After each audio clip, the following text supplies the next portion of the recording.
Pero hindi pa huli ang lahat, mga kababayan ko, mga minamahal kong mga Pilipino. We still have one strong contender for 2028. And that is Vice President Inday Sara Duterte. We should protect her at all costs. We should show our enemies that we have the numbers. Shout-out sa reaction vlog, YouTube channel, please like and subscribe. Mabuhay kayo. Doon nyo makikita lahat ng projects and programs ni Tatay Digong. So before our flight here, before yung flight namin ni Paolo, papunta dito sa Netherlands, I was informed na there is an ongoing demolition effort against VP Inday Sara. Ang next target nila is to connect her with the contractors involved sa infrastructure projects ng DPWH. Grabe. Bakit? Ang reason is to put all the blame to the Duterte family and to bury the real issue that is crawling within the Marcos administration. So firstly, the first one who attempted that demolition job is ang Rappler. Alam naman Lagi naman talaga. So they wrote an article of a certain contractor from Davao City linking it to VP Sara. And ang sinasabi niya, sinasabi ng Rappler na yon is campaign funder daw ni VP Sara. Now, Filipinos, sa aking mga kapwa kababayan, yung pagpa-fund ng campaign is not new. Are you aware na ang general manager ng PCSO ng Lotto natin, na si Mel Robles, is also one of the highest campaign managers of Bongbong Marcos? Yes. Bakit walang attack against him? Because again, the goal is to eliminate the Duterte family sa equation so that VP Sara will be permanently banned from holding a public office.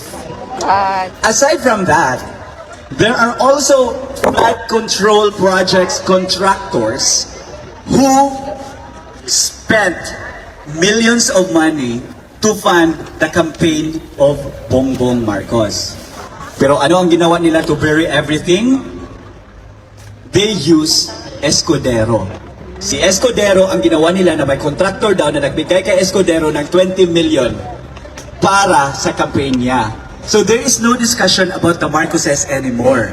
Because what they are doing to the country is that they are fooling the Filipinos and they are doing all their diversion tactics to make it appear that the Marcos administration is doing their very best to combat the corruption in our country, when in fact Bongbong Marcos is the biggest enabler of the corruption or the scheme of the money-making scheme that his administration has done to the Filipino people. Bongbong Resign!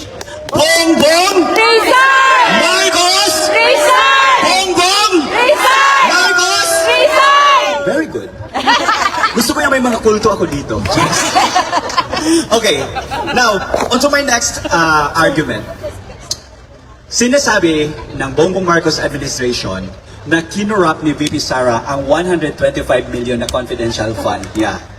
So just in case you guys are not really so aware of what has happened during that time, in 2022, because I used to work as the speechwriter of VP Sara in the Office of the Vice President. So, in 2022, Bongbong Marcos made VP Sara as the vice co-chairperson of the NTF-ELCAC. Ang NTF-ELCAC, it's an agency that is tasked to fight the insurgency or yung mga rebelde, mga NPA, makakaliwang grupo na nagre-recruit ng mga kabataan at pumupunta sila sa mga kabundukan at nagre-rebellion. Diba? Ginawa siyang vice co-chairperson. And at the same time, at that time, VP Sara accepted or assumed office as the Secretary of the Department of Education. So as you can see, aside from her role as the duly elected Vice President of the country, she is also the Vice Co-Chairperson of the NTF-ELCAC and at the same time the Secretary of the Department of Education. Now when she assumed office, she found out that there are many child abuse cases that are happening in the Department of Education unresolved. And under our law, one of the things that could help her out do the surveillance is the confidential fund. That is why in August of 2022, the confidential fund was asked in the office of the President. Because again, since August of 2022 until December of 2022, the projects and programs to resolve the problems of gangsterism, child abuse cases in DepEd, the recruitment of minors in our elementary and high schools, public high schools, and at the same time, yung implementation of projects of the Office of the Vice President were already implemented in August of 2022. Kailan ni-release ni Bongbong Marcos ng Office of the President ang confidential fund? December of 2022. Na kung saan BP only has few days remaining para gastusin yung pera for the projects that have already been implemented in August of 2022. So ang sinasabi nila, we will attack you. Diba? Why can't you not discuss publicly how did you use or how did you utilize the confidential fund? VP Sara is not doing so because there will be criminal and civil liabilities na pwedeng ma-file sa kanya. Because discussing the confidential fund would endanger our national security. True. Why? Bakit? Kasi when you discuss that, for example, NPA ako, under surveillance ako, pero yung informant ko pala ay yung kaibigan ko. Yung informant ko pala is my friend, siya yun, hey VP, yan NPA yan. Nangre-recruit yan sa kabataan. So, lumabas ang mga pangalang Mary Grace Piatos. At nung lumabas ang mga pangalang Mary Grace Piatos as code name because VP cannot divulge publicly the real name of the people. Let's, for example, kaibigan kita, ikaw pala ang trumedor sa akin, papatayin kita. Yes. Diba ganyan? So that's the consequence kung sinabi niya yon. So ang nangyari is, my code names like Mary Grace Piatos, yung Nova, ganyan, but there are really real names under the documents, confidential documents that VP Sara is also not allowed to discuss publicly. True. Pero ang ginamit nila is, they check sa PSA, chinek nila if those names really exist. Because the goal really is to taint or to malign the reputation of VP Sara. Yeah. Kailan ba nalaman na there are 16 public schools, public national high schools in Metro Manila na kung saan may mga teachers na nagre-recruit ng mga students? It was only during VP Sara's time. Tama. In August of 2022 to December of 2022. Ang DepEd, because of the child abuse cases na binigay kay VP Sara that are still unresolved when she assumed office, ang ginawa niya, she created the LRPO office of the DepEd na kung saan pwede mong isumbong diretsyo na sa DepEd ang problema. Wag mo nang idaan sa principal, wag mo nang idaan sa teacher because yung DepEd na mismo ang mag-i-investigate, ang mag-surveillance if ano talaga ang pangyayari. Diba? Ang ganda ng projects, ang ganda ng programa, pero inattack nila si VP Sara. But there was a floating information in 2022 na gusto nilang makipag-reconcile kay VP Sara. Hey, we will not attack you anymore. We will not make a big deal out of that confidential fund na binigay namin sa iyo. But you have to be one of us. Dapat samahan nyo kami sa corruption namin, sa pambababoy namin sa pera ng taong bayan. But wait, VP Sara said no. Instead, in 2023, September of 2023, if I am not mistaken, lumabas si VP Sara, naglabas siya ng video. I'm not sure with the year, 2023 or 2024. Naglabas siya ng video na ang may hawak lang pala ng pera ng Pilipinas ay si Martin Romualdez and si Zaldico. Dahil during that time when VP Sara was still the DepEd Secretary, 5 billion lang ang hiningi nilang project for classroom constructions and repair, ang nilagay ni Martin Romualdez and ni Zaldico, 20 billion. So there are additional 15 billion sa budget na yan. So ang mangyayari, if during the COA audit, 20 billion ang binigay namin sa iyo, ang hiningi mo lang is 5 billion. Saan napunta ang 15 billion? Ang i-blame na naman nila is si VP Sara.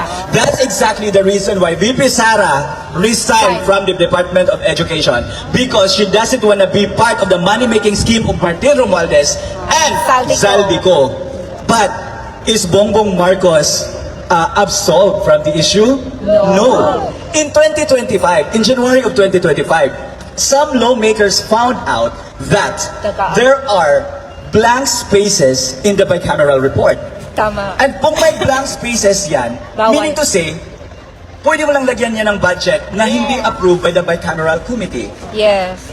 So ang nangyari, na-find out na may blank spaces.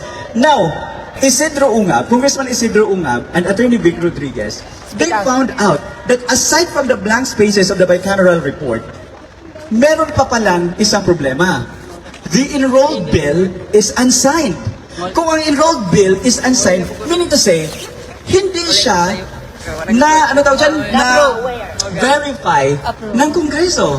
But they sent it to the office of the President. And what is wrong? At that time sana, kung president ka, if nasa tamang pag-iisip ka pa, you would check, di ba? Yeah. Oh, let me check how true na may mga blank spaces sa bicameral report. Ito, tingnan ko. How true na unsigned ang enrolled bill. Ito, tingnan ko. Pero ano ang ginawa ni BBM? Instead of scrutinizing completely the enrolled bill, the BICAM report, he signed the 2025 General Appropriations Act.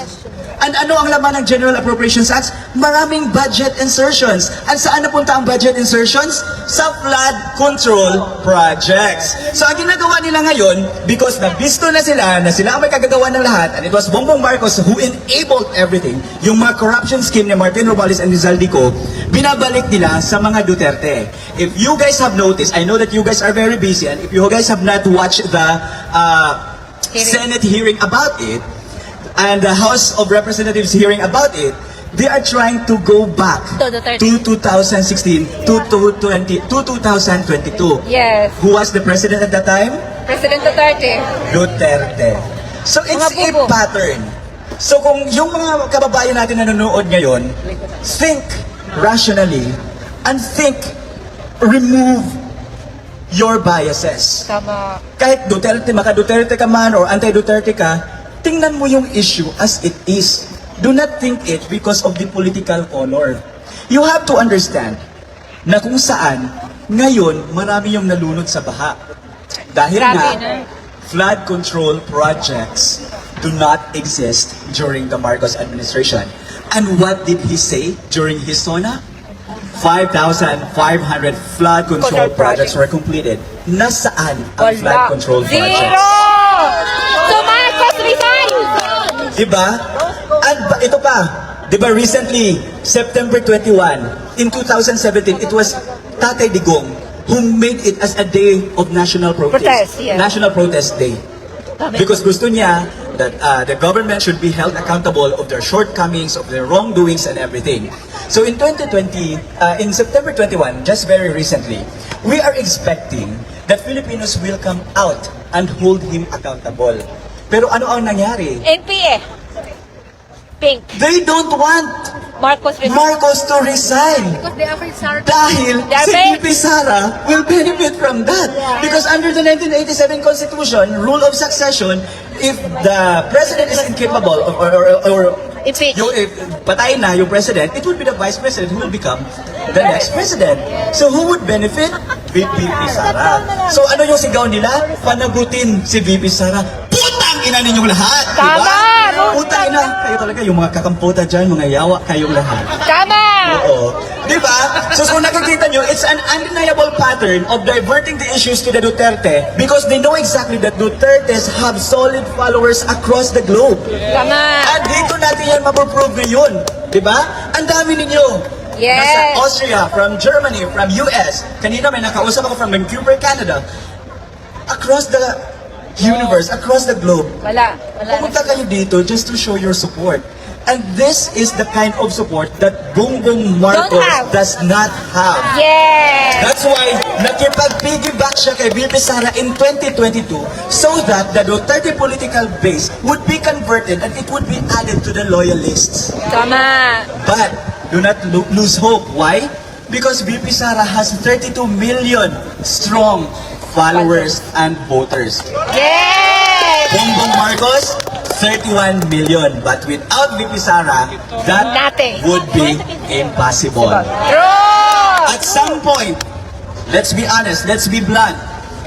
We are blaming VP Sara, di ba? Tama! Because in 2022, we are all expecting that she's gonna run for president. But Yes! then, nag-step backward siya. One step backward. They give way. Naging vice president siya. And we gave Bongbong Marcos the chance Yes. to lead after 36 years because we thought that change and continuity is coming. True. But yung change pala ay change of leadership. Yes. Ang duly elected President of the Philippines is the underdog of the Speaker of the House of Representatives. Yes. Under the saya of the First Lady Araneta Marcos. Yeah.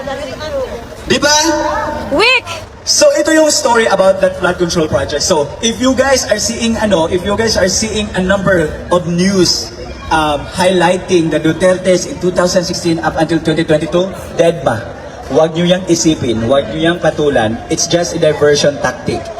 Ang dapat nating pagtuunan ng pansin ngayon is yung billions of money that Wait. have been pocketed by our politicians and their mafia in the House of Representatives. Again, it is Duterte who protected us from corrupt politicians. He protected us from the hands of the criminals, and he saved lives from the hands of the terrorists. But it is Tatay Digong who is currently detained in the ICC because he saved his nation from drowning into the effect of illegal substance. Pero hindi pa huli ang lahat, mga kababayan ko, mga minamahal kong mga Pilipino. We still have one strong contender for 2028. And that is Vice President Inday Sara Duterte. We should protect her at all costs. We should show our enemies that we have the numbers. We are labeled trolls, paid attack dogs, and we are getting a number of legal harassments, legal cases coming from different politicians. But as you can see, we continue with our fight because we believe that you guys are here supporting us from behind. And we appreciate every effort, every help that you guys send us, every prayer na ginagawa ninyo para sa amin. Ang laban na ito ay hindi laban lamang ng mga Duterte supporters.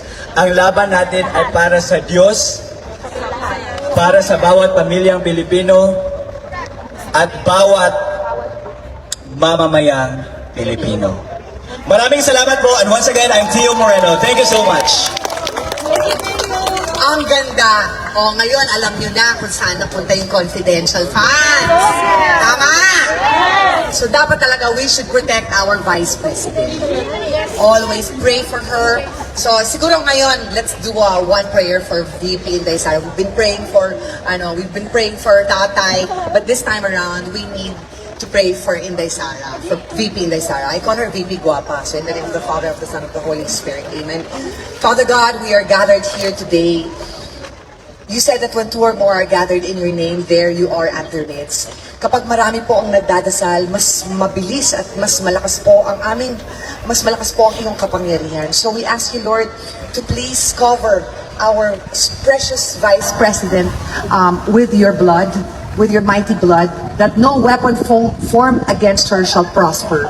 And we believe that she will be the next president of the Philippines and just get rid of all the corruption that's happening.